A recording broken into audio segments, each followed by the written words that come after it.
लेकिन ये तो शुरुआत है दर्शकों, आपको बता रहा हूं मैं, बलूचिस्तान में समय कोहराम मचा हुआ है। आइए आपको तस्वीर दिखाता हूं, पाक चौकियों पर हमला और जलती हुई गाड़ियां दिखाइए जरा, कैसे वहां पर हमले हो रहे हैं।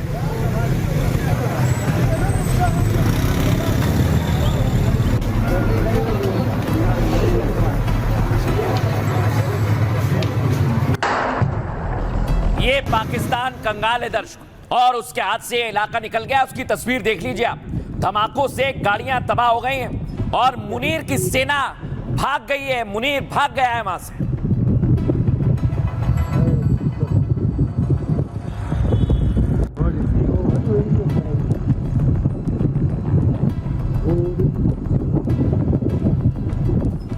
अब दर्शकों मैं आपको बता रहा हूं, काउंटर टेररिज्म यूनिट के अफसर बीएलए के लड़ाकों को कैसे एक दूसरे के सामने आ गए और फिर उसके बाद बंधक बनाया। देख रहे हैं आप, ये बड़े बड़े अफसर मुनीर के अफसर हैं, लेकिन क्या इनका हश्र हो रहा है। बीएलए के लड़ाके क्या कर रहे हैं, सुनिए जरा।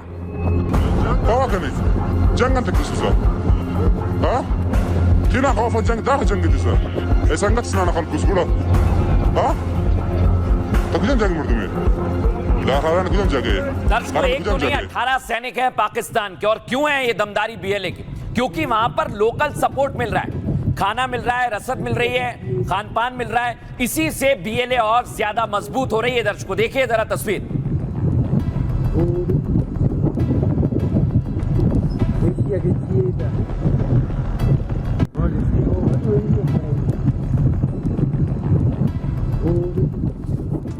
लेकिन ये मुनीर की सेना है, अरे ये डरपोक सेना है मैं तो कहता हूं। और इनकी तस्वीर मैं आपको बताता हूं, जब जमीन पर पांव उखड़ने लगे तो ये हेलीकॉप्टर से पेट्रोलिंग कर रहे हैं और ये सिर्फ हवा में घूम रहे हैं। दर्शकों सुनिए जरा।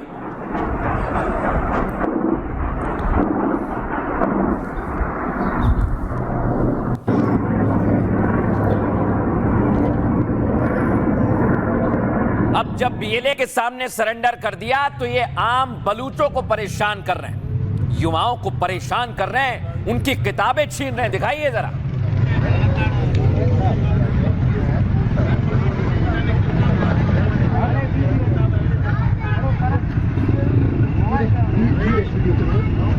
लेकिन दर्शकों बहुत बड़ी खबर अब आपको बता रहा हूं, यह आतंकिस्तान, आतंक को पालने वाला अब बीएलए के सामने लश्कर को कर रहा है। यानी अब पाकिस्तान में बंटवारा तय है। इस वक्त शायद उनकी वो रिट नहीं है सियासतदानों की कि वो ये सिर्फ आतंकियों को आगे करते हैं। दर्शकों जब भारत से कोई भी दिक्कत होती है तो आतंकियों को भेजते हैं, और ये आज से नहीं सालों से कर रहे हैं। लेकिन आज आपको बताता हूं, पाकिस्तान में 14 शहरों में धमाके के बाद पाक आर्मी बुरी तरह फंस गई है।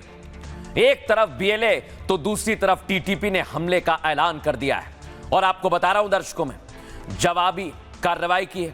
इन लड़कों की स्ट्रेटेजी और प्लानिंग भी आर्मी डिकोड नहीं कर पा रही है। लिहाजा मुनीर ने बीएलए के खिलाफ लश्कर के आतंकी उतारने की तैयारी कर ली है। दावा है कि लश्कर कमांडर राणा मोहम्मद अशफाक को मिशन सौंपा गया है और ये लश्कर आतंकी बलूचिस्तान में बीएलए के खिलाफ सेना के लिए जंग लड़ेंगे। लश्कर कमांडर का इसको लेकर एक वीडियो भी सामने आया है और जानकारी आपको दे रहा हूं दर्शकों। वीडियो में लश्कर कमांडर राणा मोहम्मद अशफाक सेना पर सवाल उठा रहा है। राणा अशफाक ने बीएलए के हमले को 80 साल में सबसे बड़ा हमला बताया है। आप समझ सकते हैं, कहा है कि हमारी सेना और खुफिया एजेंसियां अब तक कहां सो रही थी। दरअसल बीएलए के हमले इतने घातक थे कि पाकिस्तानी सेना संभल नहीं पाई। दर्शकों देख रहे हैं ना आप, कैसे जबरदस्त बीएलए के लड़ाके हमला कर रहे हैं। 2000 में गठन हुआ है और बीएलए का उसके बाद ये सबसे बड़ा हमला रहा है। दर्शकों सोचिए जरा, खास तौर पर ग्वादर आर्थिक कॉरिडोर के आसपास धमाकों में भारी तबाही है, जो मैं आपको इधर दिखा रहा हूं। ग्वादर पोर्ट वही जगह है जिसने जहां चीन और पाकिस्तान को एक रास्ते पर लेकर आए हैं। चीन ने इसे बनाया है और ये सीपैक का अहम हिस्सा है। दर्शकों जबकि बलूच इसे अपने इलाके में चीन की अवैध घुसपैठ बताकर विरोध करता रहा है। यानी ये जंग चीन, पाक और लश्कर वर्सेस बीएलए की लड़ाई बन चुकी है। और ये तो शुरुआत है। अब मैं आपको बताता हूं ये लश्कर का कमांडर क्या कह रहा है। दर्शकों सुनिए जरा। बलूचिस्तान के अंदर कल वो हुआ जो नहीं होना चाहिए था। और वो हुआ जो 80 साल पाकिस्तान की तारीख के अंदर कभी इस तरह के हादसा वकूफ ज़ीर नहीं हुए कि दहशतगर्दों ने, पाकिस्तान के बदखाहों ने और फितनातुल हिंदुस्तान के इन हरकारों ने बलूचिस्तान के अचानक 12 शहरों पर ओपनली एक हमले शुरू कर दिए और सबसे ज्यादा इन्होंने क्वेटा को टारगेट किया। बैंकों के ऊपर हमले किए गए, बैंकों को जलाया गया। मस्तूंग की जेल से 27 कैदियों को जो है ना वो अपना फरार करवाने में वो कामयाब हुए। इसी तरह नोशकी के अंदर जो डिप्टी कमिश्नर और असिस्टेंट कमिश्नर थे उनको भी यरगमाल बना लिया गया। गैर मुसद्दका इतलात के मुताबिक शायद उनको छोड़ दिया गया, लेकिन ये स्टेट की रिट पर एक सवालिया निशान है कि इतने बड़े हादसा कहां बैठकर प्लान हुए। दर्शकों, लेकिन आपने सोचा है ये पाकिस्तान के टूटने का वक्त तो नहीं है? एक्सपर्ट्स क्या कह रहे हैं दर्शकों, वो आपको सुनवा देता हूं। ये जो BLA है इस समय, वो उस उधम पर है, वो उस जज्बे पर है कि वो अपनी आज़ादी लेकर रहेगा। अपनी जान बचाने के लिए पाकिस्तान आर्मी के पास सिर्फ और सिर्फ ऑप्शन होगा अपनी जान बचाए और वहां से निकल जाए। पाकिस्तान के पास ऑप्शंस हो सकते हैं। पाकिस्तान के पास सबसे बड़ा ऑप्शन होगा कि वो एक न्यूक्लियर बॉम्ब डाल दे। पाकिस्तान कैपेबल है इस बात का, वो इस तरह का काम कर सकता है, कत्ले आम कर सकता है, एयरफोर्स लगाकर बम्बार्डमेंट कर सकता है, केमिकल बॉम्ब्स वहां पर गिरा सकता है। ये सारे ऑप्शंस पाकिस्तान की फितरत में हैं, उनके कैरेक्टर में हैं और वो ये सब करने की काबिलियत रखते हैं। लेकिन दर्शकों, कभी आपने सोचा है ये बलोच का हमला क्यों हो रहा है?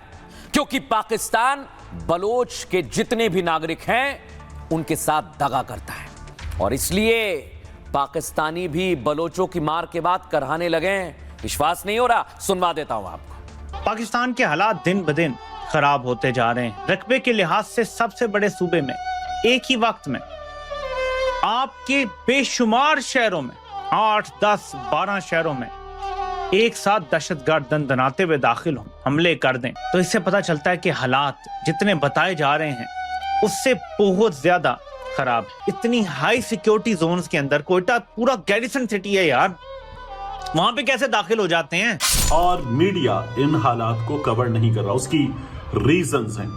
एक, शायद मीडिया को मना किया जाता है और मीडिया कवर नहीं कर रहा। 2, ऐसी चीजें चलाने से मना इसलिए किया जाता है कि मोरल डाउन होगा। पहले हमले वक्फों से होते थे, आज एक जगह कल दूसरी जगह, लेकिन अभी जो है वो सरप्राइज एंड शॉक डॉक्ट्रिन के तहत ये हमले हुए हैं कि उन्होंने बड़ी मजबूत तैयारी करके और एक ही दिन में 12-13 जगहों पे बलूच लिबरेशन आर्मी के हमले हुए और उसमें टर्मिनेशन स्क्वाड्स भी शामिल हैं, यानी जिसको फिदायीन भी कह सकते हैं, खुदकुश हमलावर भी कहते हैं, जो कि आते इस इरादे से हैं कि उन्होंने अपनी जान का नजराना पेश करना है, ये उनको कह के भेजा जाता है। तो ये हमला करने वाले आम गोरीले नहीं हैं, बल्कि वो यूनिट्स हैं जो कि जान की परवाह किए बगैर अपनी कार्रवाइयाँ करते हैं। दर्शकों, आपको आज एक एक जानकारी दे रहा हूं और मैंने शुरुआत में ही बताया था कि भारत का बजट धुरंधर है और ये भारत का रक्षा बजट है। दर्शकों, बताऊं आपको, दुनिया के 5 देश हैं, अब उसमें भारत आ गया है सबसे ताकतवर बजट का। कैसे आज भारत ने ऐलान कर दिया है, ये आप देख रहे हैं तस्वीर।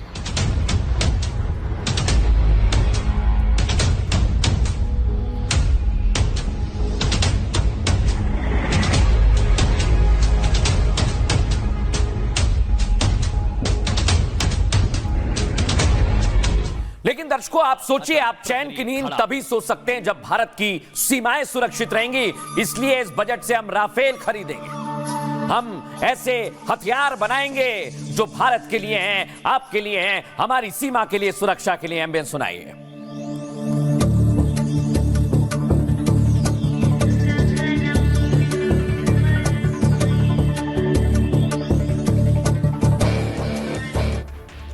लेकिन दर्शकों, भारत बहुत बहुत ज्यादा पड़ोसियों से परेशान रहता है। इसमें एक है पाकिस्तान, जो हमेशा भीख मांगता है, आतंकियों को बेचता है, और दूसरा है चीन। लेकिन आज ये तस्वीर आपको देख लेनी चाहिए। ऑपरेशन सिंदूर के बाद भारत ने अपनी डिफेंस नीति में बड़ा बदलाव किया है। दर्शकों, डिफेंस बजट बढ़ाते हुए भारत ने इसे 7.8 लाख करोड़ रुपए कर दिया है, जबकि सेना के आधुनिकीकरण के लिए 2.19 लाख करोड़ का बजट रखा है। यानी रक्षा बजट के मामले में भारत अब टॉप 5 देशों में शामिल हो गया है। और बजट में इस बड़ी बढ़ोतरी को रक्षा मंत्री ने रणनीतिक मजबूती बताया है। यह बढ़ोतरी इसलिए अहम है दर्शकों, क्योंकि क्षेत्रीय टकराव लगातार बढ़ते जा रहे हैं। पाकिस्तान और चीन की गतिविधियों से सुरक्षा माहौल गंभीर बन गया है।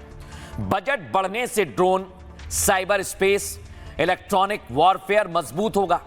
नए फाइटर जेट्स, मिसाइल प्रणालियां और समुद्री युद्ध पोतों पर फोकस रहेगा दर्शकों। सेना को नए हेलीकॉप्टर, टोही विमान और उन्नत रडार सिस्टम भी मिलेगा। एयर डोमेन, नेवी और थल सेना के आधुनिकीकरण में मजबूती आएगी। सेना के कमांड नियंत्रण प्रणाली दर्शकों डिजिटल और नेटवर्क केंद्रित बनेंगे।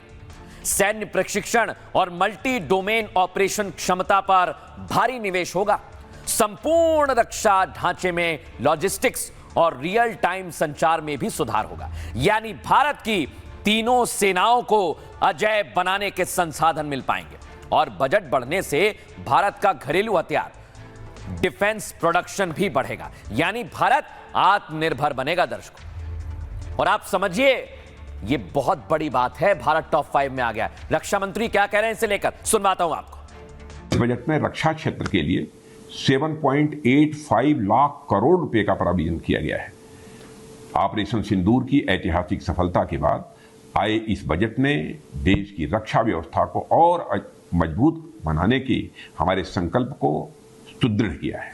इस बार भी केंद्रीय बजट का सबसे बड़ा हिस्सा रक्षा मंत्रालय को मिला है। इस वर्ष हमारी सेनाओं के ओवरऑल कैपिटल एक्सपेंडिचर के लिए 2.19 लाख करोड़ रुपया का प्रावधान किया गया है। और इस वृद्धि के परिणाम स्वरूप हमारी सैन्य क्षमता और अधिक सशक्त होगी। अब दर्शकों आपको मैं बताने वाला हूं कि ये टॉप 5, टॉप के 5 देश कौन से हैं जिनका बजट भारी भरकम है और उसमें भारत भी आ गया। आइए जरा आपको बताते हैं। ये आप देखिए किस देश का कितना बजट। सबसे पहले नंबर पर आता है अमेरिका। 831 अरब डॉलर का रक्षा बजट है अमेरिका का। इसके बाद कौन आता है दर्शकों? चाइना। चाइना का कितना बजट है? 300 अरब डॉलर का बजट है चाइना का। इसके बाद किसका नंबर आता है? तीसरे नंबर पर है दर्शकों रूस। रूस का बजट है 212 अरब डॉलर का। और चौथे नंबर पर आता है जर्मनी, 127 अरब डॉलर। पहले आप सोचिए कितना ज्यादा कम बजट होगा, क्योंकि भारत इसमें अब शामिल हुआ है। 109 अरब डॉलर के साथ ये है वो 5 देश जिनका रक्षा बजट सबसे ज्यादा है दुनिया में। टॉप 5 देश हैं ये। और इसी वजह से पाकिस्तान परेशान हो रहा है दर्शकों। लेकिन कैसे?